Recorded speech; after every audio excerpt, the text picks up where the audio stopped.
know, I have been in Italy for a while working on my job outside of YouTube. But before I left, I finally acquired a Grail watch that I've waited 6 years for, since the very early days of the channel in fact. Something made in Germany, extremely rare. Well, today it's here, and I can finally share with you this amazing achievement. So, is it a Sinn again? An Lange Sohne? Maybe a Junghans or a Glashutte? Well, it's something far better than I could have ever imagined.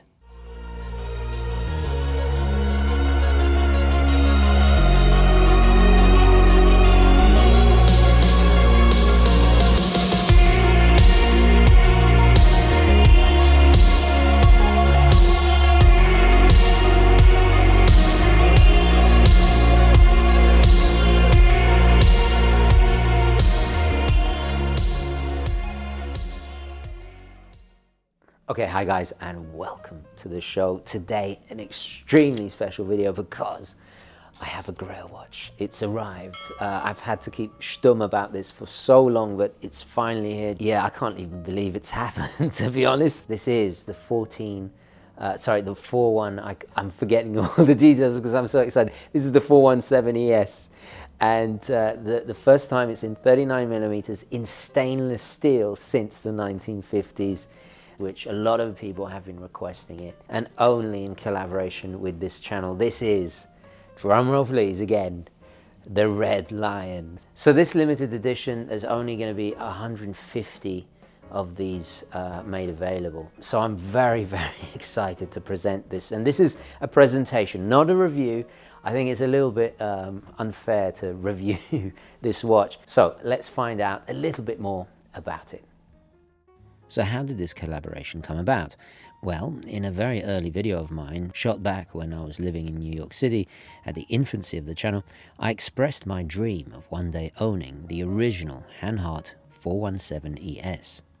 The problem is, however, only 500 of these manually wound chronographs were ever made between 1956 and 1958. So, inevitably, I kind of gave up on that quest. Then in early 2021, I borrowed a Hanhart Tachytele Pioneer 1, as part of the channel's tradition of always introducing a brand not previously reviewed every few months. As you may remember, I was blown away at the luxury quality, the rich history of the brand that I was not familiar with, and the beautiful design of this classic military chrono. It was inspired by some of the earliest chronographs Hanhart had made for the German military during the 1930s, and was massively important for setting a design language that would form the identity of this prestigious and underrated brand to this very day. For a deeper dive into the history of Hanhart and their incredible watches, I do urge you to check out that review. So a little while later, I was contacted by the great people at Hanhart, and shout out to Felix, by the way. You know, obviously the modern 417 ES that came out in 2020 was too big for me. It's 42mm, and they said we're bringing it back in 39mm size, which a lot of people have been requesting it, and they wanted my input into the design. So that is how it came about. So before we get into the specifications, there are some questions we have to answer. First of all, why are German watches so important? What's the backstory with Hanhart? Why are they so important? And why was it Steve McQueen's chronograph of choice? So let's have a quick recap on Hanhart if you missed that last video. Founded in 1882 by the Swiss watchmaker Johann A. Hanhart, the brand then relocated to the heartland of watchmaking in southern Germany near the Black Forest in 1902. It remained a family business for generations and won acclaim for their stopwatches during the 1920s. Then, in 1938, they introduced their first single-button chronograph with the caliber 40, and later the pilot chronographs that followed in 1939, that their Tachytele Pioneer 1 that we previously mentioned is inspired by. During the Second World War, they supplied pilots and naval officers with chronographs. This tradition continued into the 50s and 60s. While competing in various motorcycle racing events in East Germany in the 1960s, Steve McQueen required a watch to time his laps. By this time, Hanhart had already established themselves a reputation for making highly precise, extremely robust, but yet affordable stopwatches. The 417 ES he chose known by watch aficionados as the Bundeswehr Chronograph, was oversized for the time and designed specially for military pilots. This translated perfectly into an ultra-legible tool watch for the extreme rigors of off-road motorcycle racing, which he often wore goggles for, just like the Luftwaffe pilots in their cockpits. So the reason why Germany is so important and integral to not only watches but horology as a whole is because the very first watches, and this, people do argue about this, but it is widely accepted that the very first watches, in this case pocket watches, portable timekeeping devices that weren't, a clock, were invented in Nuremberg by a chap called Peter Henlein. And I apologize if I'm butchering that, I obviously don't speak German. And this was during the Renaissance in Nuremberg in about the 16th century. He was a locksmith and he turned those skills into watchmaking. Today, Germany has some of the world's best watch brands. As a massive fan of German art, music, culture, horology, as well as being a little bit German myself, it's very important to me. And what better watch to represent that than this? After all, I was actually named after the opera Tristan and Isolde. Well, the Italian version of Tristan, which is Tristano.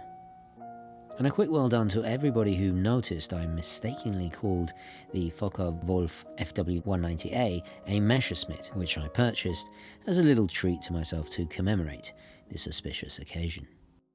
McQueen was not called the King of Cool for nothing. His effortless sprezzatura, exemplary stylish good taste, and inimitable charisma he radiated in his movies all influenced and inspired so many, not just me. From his folding Purcell shades, turtlenecks with tweed jacket combos, Harrington jacket-clad casual cool, this went for watches as well. Famed more for the iconic square Hoya Monaco or Rolex Submariners, a civilian version of the Benris field watch I owned, or various Cartiers and so on, you name it. I think there was even a JLC memo box in there too. But for me, the Hanhart was the greatest of his watches because of how he used it, the rarity and availability compared to his other choices, and most importantly, the often overlooked amazing history behind this independent heritage brand.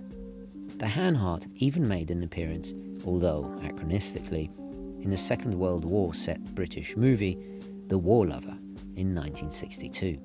So what's the difference between this, in this new crowd pleaser size, and its previous 42mm incarnation, and of course its ancestors? Well, and I have to stress that the changes are extremely subtle. This is not a redesign because you can't really change perfection.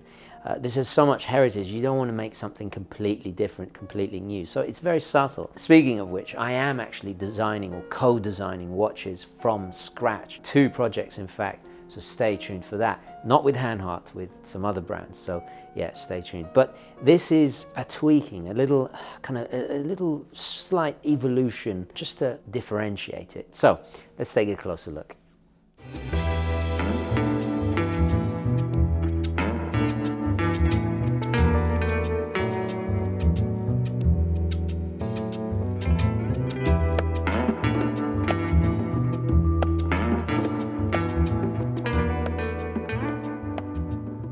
At first glance, everything looks extremely similar to the larger 42mm reissue from 2020. We see the same classical 1950s elegant, angular, beveled high-polished curves to the satin case, the same clean, balanced matte black dial layout with the large Arabic numerals in a slight vintage old radium style of superluminova. What I especially adore is that they are not cut off like on so many Unicompax layouts of chronographs. Here we see the running seconds of the main time at the 9 and a 30-minute counter for the chronograph at the 3. At the periphery is an uber-precise 60-second printed scale. The crown is signed with the charmingly older Gothic-style Hanhart H logo and boasts an impressive water resistance of 100 meters.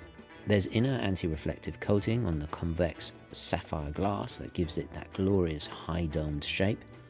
The hands are the syringe hour, minutes, and sewing needle seconds with that majestically curved tip. Again, we see the iconic bidirectional fluted bezel with the cherry red indentation at the 12 to use as an extra timing complication. These are all signature traits of these quintessential pilot watches, and important aspects that we simply could not change. But what we did add is 3 key differences that Hanhart connoisseurs will especially appreciate and make it unlike any 417ES out there. At the bottom reset pusher, we see the return of the distinctive red pusher, but not painted like in the 1950s that eventually wears off, but in a more durable hybrid ceramic modern compound. During our research into the 417, some versions during the 1950s came with the pusher painted red and some did not. Hanhart started doing this to prevent unintentional resetting, and it then became a distinctive hallmark of the brand that continues to this day. This, combined with the second change, the addition of a stamped Urban Gentry lion on the caseback in contrasting finishes, has given birth to its nickname from Hanhart, the Red Lion. Lastly, the most subtle addition to this version is the return of the word anti-magnetic under shockproof towards the 6 o'clock, like the very first originals. The McQueen era 417s were either the 417E in a chrome-plated brass housing or the 417ES with flyback-capable movements in stainless steel housing. The ES stands for Edelstahl, stainless steel in German. As modern watches are considerably more anti-magnetic compared to the dated materials and components of their vintage ancestors, I felt this was a fitting change to make it more unique, but simultaneously pay tribute to the past. So inside we have the Sellita 510M, which is a wonderful rock-solid movement based on Valjoux architecture, obviously. Manual wind, hackable, operates at that lovely smooth sweeping 28,800 vibrations an hour. It's got that weekend-friendly 58-hour power reserve. It's a great movement. It's beautifully regulated. It's performing admirably. I can't even, only a deviation of a couple seconds on this one. The only shame is that, yes, obviously I would have wished it to be a column wheel chronograph like the originals in the 50s, but you know what? These are just so much more dependable, and also the price tag at around $2,000. I think it's slightly above. This is, a column wheel chronograph that's probably going to add another 1,000, possibly even 2,000 on the price tag. So I think it is actually good value for money. Presented in a beautiful folding leather case that simply smells divine, the watch comes on a McQueen-inspired Bund-style strap. Now, I have to be honest, I'm not a massive fan of the extra bulk, but with the more modest scaled piece like the Red Lion here, the fit is just pure class and surprisingly comfortable. The soft suede-like underside is a layer of Alcantara that hugs the wrist and is extremely comfortable, with the top layer being a textured semi-gloss leather, complemented beautifully with off-white stitching to really give it that aviation feel and look. Not only does this do a good job of replicating how McQueen wore his, but also takes inspiration from the original pilots this was aimed for. You see, the German Air Force was the very first to fit their pilot watches with this style of strap. Cockpits of aircrafts during that time could either be very hot or extremely cold, thus making metal watches on the bare wrist uncomfortable. My only concern was the bulkier setup would not be able to fit in my specially designed Unico case from Carl Friedrich, but thankfully the supple leather folds and tucks away perfectly, actually further protecting the watch. Again, Steve McQueen was way ahead of the trend, as they became quite popular in later 1970s fashion. Just look at Paul Newman and his Daytona to see precisely what I mean. So, as you can probably tell, I'm over the moon. I'm, giddy like a child. And it speaks volumes about Hanhart that they want to work with the channel and the good gentry out there. This collaboration, this is something I'm going to go to my grave smiling about. Seriously, it's another thing ticked off my bucket list. I'm going to try and stop talking too much because I'm going to get emotional. You do not want to see that. But something I did want to mention is that what I love about Steve McQueen and his watches is that he reminds me, because I did have kind of lofty ambitions of having a Lange and all this kind of high-end stuff, but I'm happy with honest, beautiful tool watches and sports watches primarily like this. Well, this is a pilot's watch technically. There's an honesty about it. I love the history. I feel so much of a connection to it, and it's part of history now and part of the channel's legacy. So yeah, I just love it. I could not be happier. Yeah, that's about it. Thank you so much for watching. Please don't forget, oh, a massive, massive thank you to Hanhart. I'm just over the moon. Chuffed to bits, all of those cliches. Yeah, thank you so much for watching. Please don't forget to like this video, and I will catch you in the next one. Okay.